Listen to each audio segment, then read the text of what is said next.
On 1966, E.G. Tsuburaya, co-creator responsible for bringing Godzilla as the special effects wizard, brings the show called Ultraman, a Japanese superhero and the unofficial cousin series of the Big G.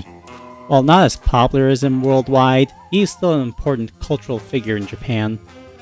Now, it's not a huge secret if you've seen my previous videos, but sometimes you'd see me referencing the tokusatsu genre, one of them being Ultraman, the alien superhero coming down to Earth to stop kaijus and alien invaders, while the human side of the show tries to solve whatever mumbo-jumbo sci-fi stuff they're talking about, which is like Doctor Who 3 years after Doctor Who came out, rest in peace for now, but more monster-sized and more Superman than some madman in a box.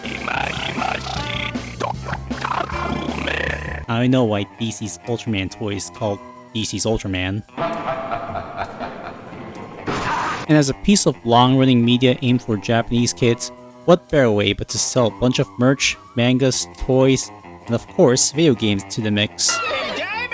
Which is going to be the main topic of the day to see if they're worth playing. Now, I'm not going to cover every single game here, so the ones I'll be covering here are the ones that look thematically similar, such as these fighting games that feature a set of similar rules. So sorry if you're expecting the Fighting Evolution series, because that one's a whole can of worms. Secondly, I'm not going to cover the NES Famicom platformers and the RPG games and some arcade card games with slot machine gacha mechanics, because you think I own a cabinet like that? With that being said, we'll begin with Ultraman 1966, released 24 years after the first TV show.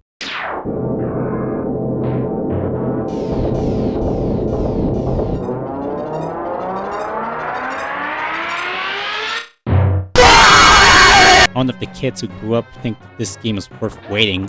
Most Japanese kids at the time are now probably watching Sailor Moon or Dragon Ball. Now I see.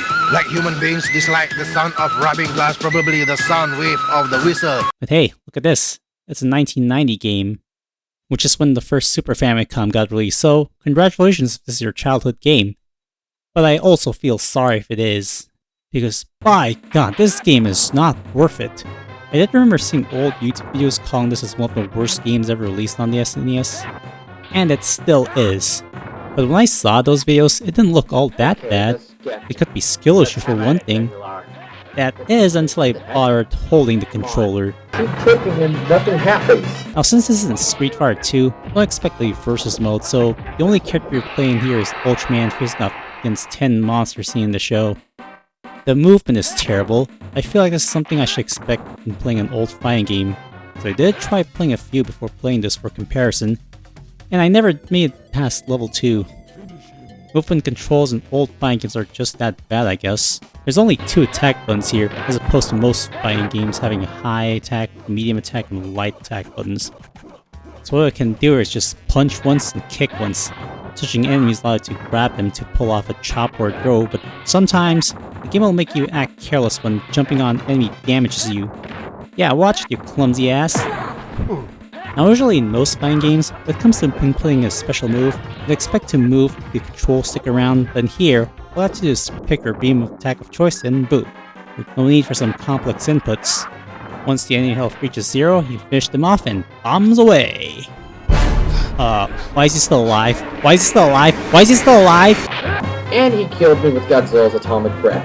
And here, ladies and gentlemen, is the reason why this game is bad in the first place. For whatever dumb reason, if the enemy HP reaches 0, you can't die from any attack except when you use your level 4 beam attack. The only problem here is how slow the charge up is, and the enemy health can regenerate. Excuse me? I thought this was such a good idea, if only using the strongest attack just to finish this guy off when a normal beam attack should be enough. He's already low on health, so let me kill this guy or something.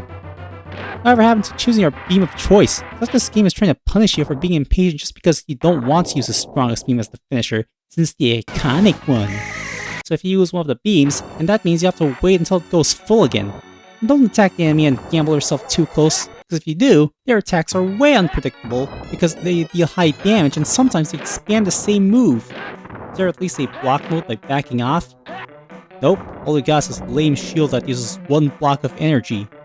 So good luck with trying to get past any of the levels. I doubt you can actually win. But then I found out that pressing start and select at the same time can lead to an options menu. So you can play this game on easy mode. Still need to finish them with a level 4 attack though. Yeah, screw you too. I'll give you one redeeming quality. Apparently, if you want to, you can choose to select a level depending on how far you've reached.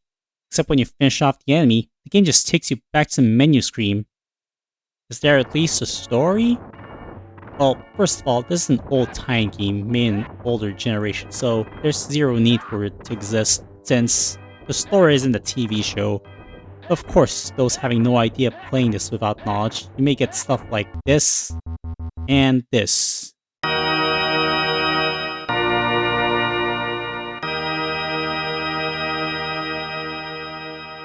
Overall, Ultraman for the Super Famicom is not worth playing.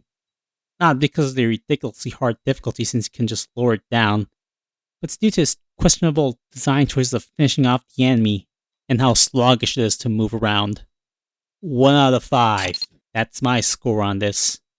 Oh, and for some weird reason, they decided to make an expansion that's not even on consoles, because just 1 year later, they decided to release this game as an arcade cabinet that adds 2 extra monsters?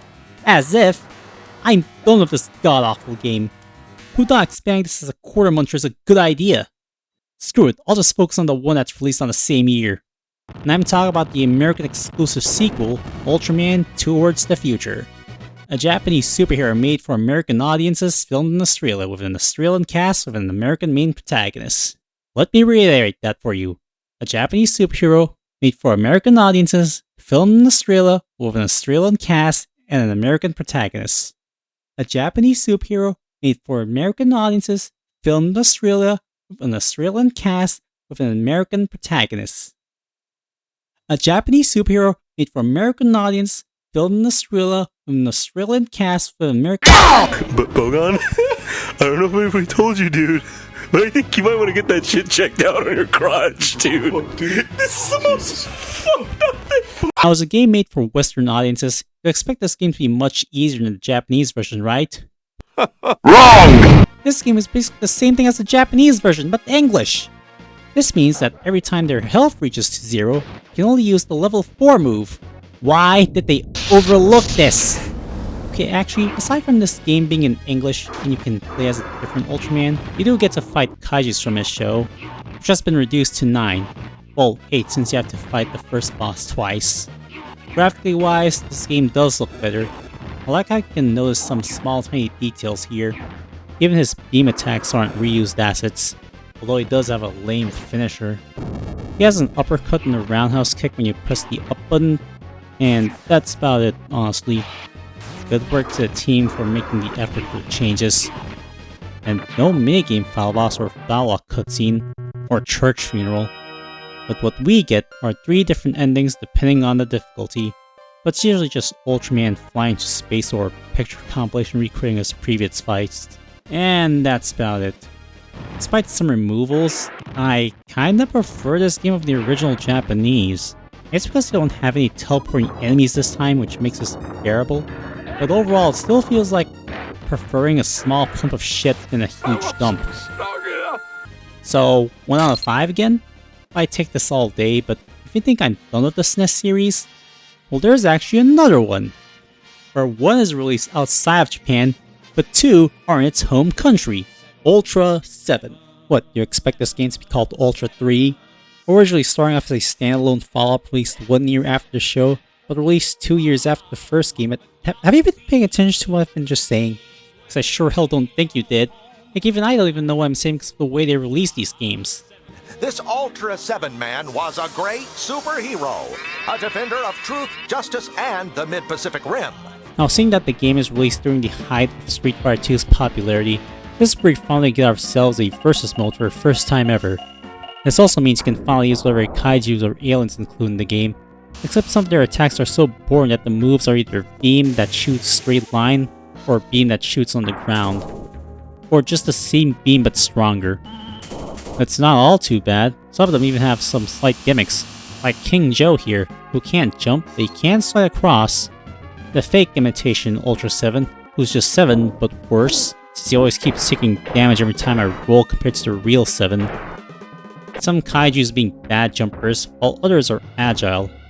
Regardless, there doesn't seem to be any balancing, which makes it feel like an afterthought, making this edition not as welcome as expected. I mean, it's the older days of versus mode. What did you expect? Perhaps the weirdest change here is that this game removes the kick button and replaces it with the second game's up attack, which kinda makes us feel like a downgrade. Then again, not like any of the moves might help because, again, they made the same mistake of the last game to only finish off the enemy when your level 4 attack is full.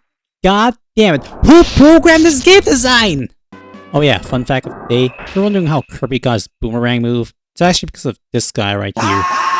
It's also the reason why Pokemon exists, because he has his own capsule monster that he can summon to battle. Now who's plagiarizing who now, Pokemon? Before fighting, you can choose to throw out 7's capsule monsters, but this is kind of pointless since even if you do somehow manage to have the enemy's health reach to 0, you aren't gonna die anyway since you aren't playing as the main character.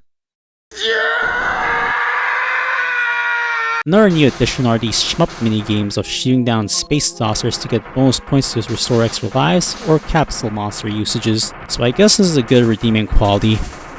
Now unless you're a complete masochist and you actually care about getting a better ending, all I can say is that it's just an ending cutscene of 7 leaving Earth. So overall, with all these new additions, is this game any better? Not really, it's just the same thing. Even when there's new stuff worth talking, I still think it feels debatable. I'd still replay the American release more, but this game, I'll give 1.5. Now I know there's another Ultraman game released on the Pansai 3DO based on the American Ultraman, which is only released in Japan, but I'm only skipping that just because I'm not used to and I don't have any experience with the 3DO. Shut up! So I'll just go ahead with something up my alley like the PS1. And here we are guys, Ultraman Tiga, best known in the States as that one show that got dubbed and bastardized by certain kids lock. You know the one I mean, the one where they dubbed over those jelly-filled donuts. Tiga takes you inside the future of global defense. Now, the game starts off with a cool-looking pre-rendered cutscene, but despite the cool-looking fire jet, there isn't going to be a segment of you flying and controlling it like an Ultraseven. Gameplay-wise, it's surprisingly fun. Kinda reminds me a bit of Virtual On with giants instead of a mech. Now the coolest part about the combat is that it changes depending on which button you press on the D-pad, with different grab moves, which gives you the feeling of being in some kind of karate match. Now as Tiga, you have Omni, power, and speed. 3 different modes for fighting. Oh, shut up, 4 kids! But yeah, these forms are basically what they are. There's the normal balance setting, the speed form that makes you weak but move fast, and a strength form which makes you, well, strong. You can shoot a laser shot, but this moves waste your HP. And like those SNES games, the kaijus don't die unless you finish them off with special beam. But at least there's no special meter charges. The final level of the game is where you get to fight your evil imitation. Such a shame that 4Kids never made this episode, but hey, if the final episode of the dub is found, maybe so does this episode too. And this guy does not mess around. Makes sense being your evil counterpart.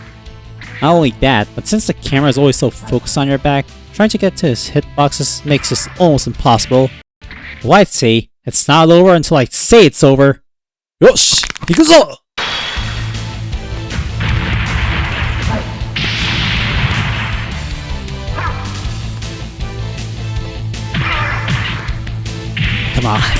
Come on, here we go. Okay, just a few minutes left. Oh shit! Don't die on me now! Don't die on me now! The timer's beeping! Come on! Ah! Superman! Oh, okay, I'm here. What's wrong? It's nothing. I just feel like saying that. Well, if you say so. Wait, that's not Ultraman, is it? No, wait, this is the Japanese version, not the DC one. Wow, wait! Forget it. With the final boss defeated, Ultraman Tiga fades away and the world is saved in everlasting peace. The end. Or at least that's what you think, because you just unlocked the sequel! Yeah, that's right, turns out there's actually 2 games here. Enter Ultraman Dyna. Bet you guys who grew up with the 4Kids version never knew this show had a sequel. But despite being a follow-up to the last Ultra Hero, he only gets to fight 5 monsters instead of 10. As far as I know, he plays it the exact same way with his different finishing moves. His type change power has this weird rule of you can't switch whenever you want since you have to change back to the normal version. I'm not really sure what's the lore reason for this. Once you get to the final level, this is where it gets to choose either Tiga or Dyna. But honestly, screw this guy. His damage output is too high, and if you die in this game, you have to restart all over from the beginning. Unless if you do manage to win, you unlock Survival Mode. And that's pretty much all there is to see. No versus mode, but I wish they could have added a split-screen multiplayer game. But nope, this is just how the story ends. Like, as you can just view the monster database, you can understand Japanese. Overall, 3 points. Not the worst game, but it could be better. Well, now that I'm done with this, I guess it's time to move on to 2004, with a game simply called Ultraman. Even after the 1966 show and the 90s SNES game, they still want to give the first man another try. Better than MMPR dick riding. But is it actually a remake of the SNES game, or is it just a new team wanting to make their own version? Well, there's definitely monsters from the show. Then there's monsters they had to remove, so no? Well, there's proper story cutscenes now, but most of it is just a slideshow.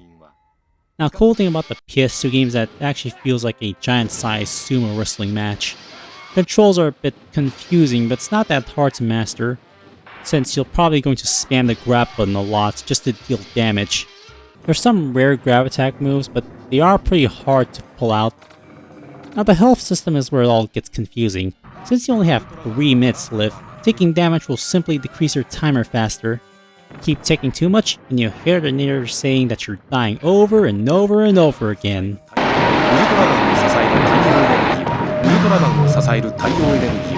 ウルトラマンはカラータイマーが消えてしまう。ウルトラマンはカラータイマーが消えてしまう。ウルトラマンを支えるタイマーはカラータイマーが消えてしまう。ウルトラマンはカラータイマーが消えてしまう。 Shut up! Now the special meter here allows you to use Ultraman's special attacks. The higher the bar, the higher the damage the enemy takes. I just wish I could just switch these moves like in the SNES game. But for some reason, if you don't use it for too long, Ultraman will start shooting pea water out of his hands as if it's punishing you for not doing anything. Now check this out! T-pose slash! I don't care what universe you're from, that's gotta hurt! Some segments actually allow you to fly a VTOL and shoot the kaiju with a missile. And sometimes an on-foot segment of you playing in your human form, except your AI partner is stupid because they can't stop calling their Uber Eats driver. Yo, it's me. Can I get a pepperoni pizza with anchovies? Mother of piss, I'm getting mauled around here! Forget, this segment is just too slow. Might as well just morph now.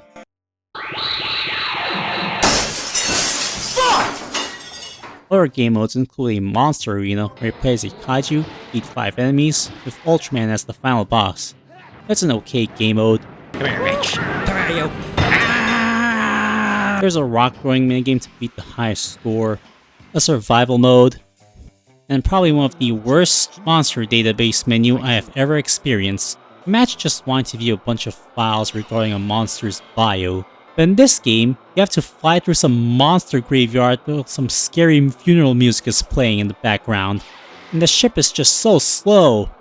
And what would I think of trying to turn this database menu into some monster scavenger hunt? Can't I just read a bunch of folders and not waste space fuel? Now the last game we'll include here is Return of Ultraman mode, which is basically the sequel to Ultraman, but also not, because it's also a sequel to Ultraseven, which came a few years before, so... Look, it's complicated, right? This game was basically similar to Ultraman Dino segment. Incredibly short, no continues, and no story. Is there a versus mode though? Well, there is, but you can only get to play as Kaiju and not Ultraman since that would make the player too OP.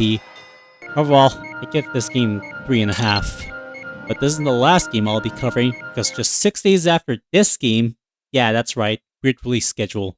6 days after this game, Bandai would release one more game on the PS2 based on the series at the time, Ultraman Nexus.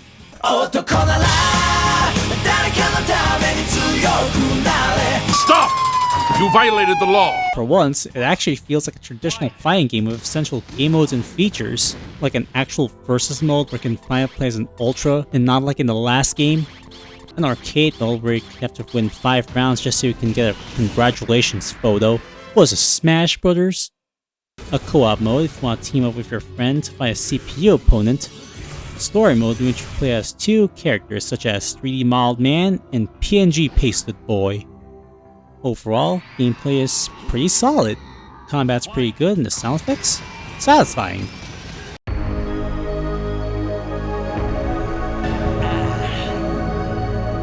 I mean, the controls aren't really that hard to master since it uses Street Fighter 6's modern controls before that option existed. Well, technically Dead or Alive controls, but you get what I mean. This is a show aimed for kids, okay? If there's one thing I appreciate in this game, it's the camera angle. In most fighting games, it's always like a camera sitting on a tripod, but in here, I like how they made the camera look like it's viewed from below, which actually makes you feel like you're watching a monster battle in action. Now, while playing as the kaiju, or space beasts since that's what they're called in the show, they're a bit harder, but I do appreciate these guys having super armor advantage, which makes them a bit tough to fight, unless you deal enough combo damage. The most annoying part, however, is that every time when they reach a certain point in their health in story mode, you always have this cutscene of Nexus trying to charge up his beam to transport them into his pocket dimension. Like, I get he wants to aura farm and all, but it gets a bit boring when it's always showing the same cutscene. But the scene is skippable, so don't worry about that. Now once you're in here, you'll notice how your health will drain instead of increasing, so this is where the game's rule has been changed to become more time-based than health-based. Unless you take too much damage during the outdoor section, then you're probably toast. Similar to the first 4 games, the enemies don't actually die unless you press your circle finisher. The only flaw is that the game doesn't actually allow you to choose your finishing move of choice. Kinda. See, if you want to use a lower level move just because it looks cooler based on your opinion, what you have to do is to be impatient with your animation ending and spam the circle button. Yeah, weird mechanic that could be a glitch. That was an easy fight. Man, I could beat this game after all.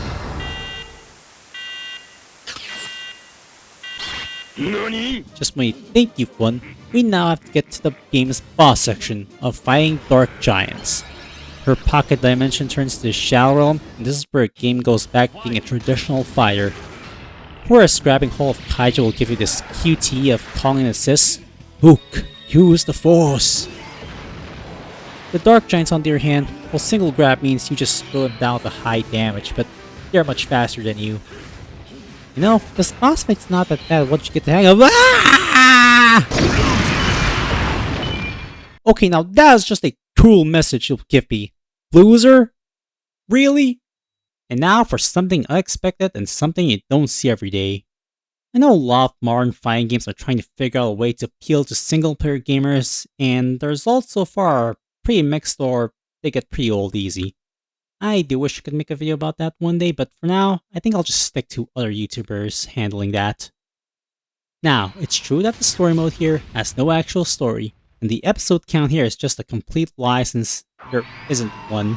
But what if I told you that Ultraman Nexus has a game mode that you never see in modern fighting games?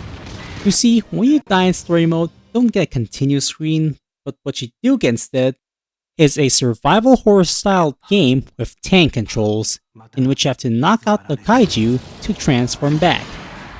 Yeah, that's right, it's almost like watching a character die from a fatality and all of a sudden this game becomes Call of Duty.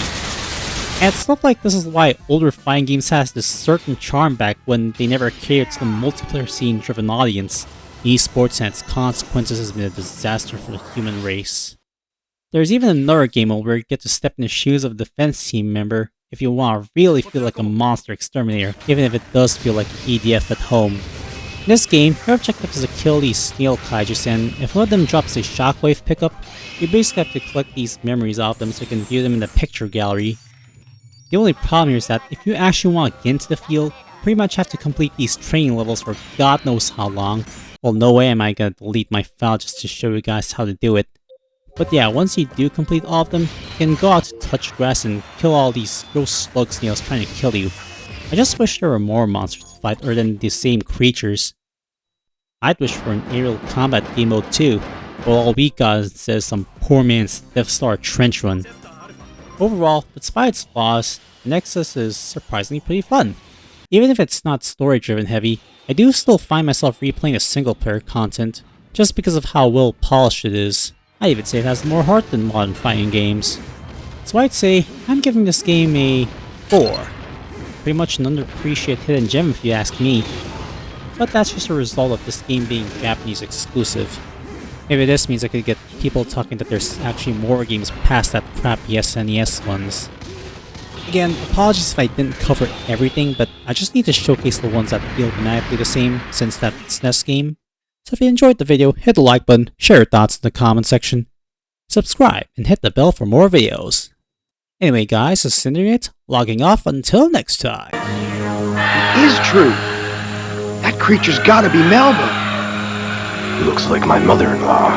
Yeah, you're right. No, her nose is bigger. But there's a resemblance.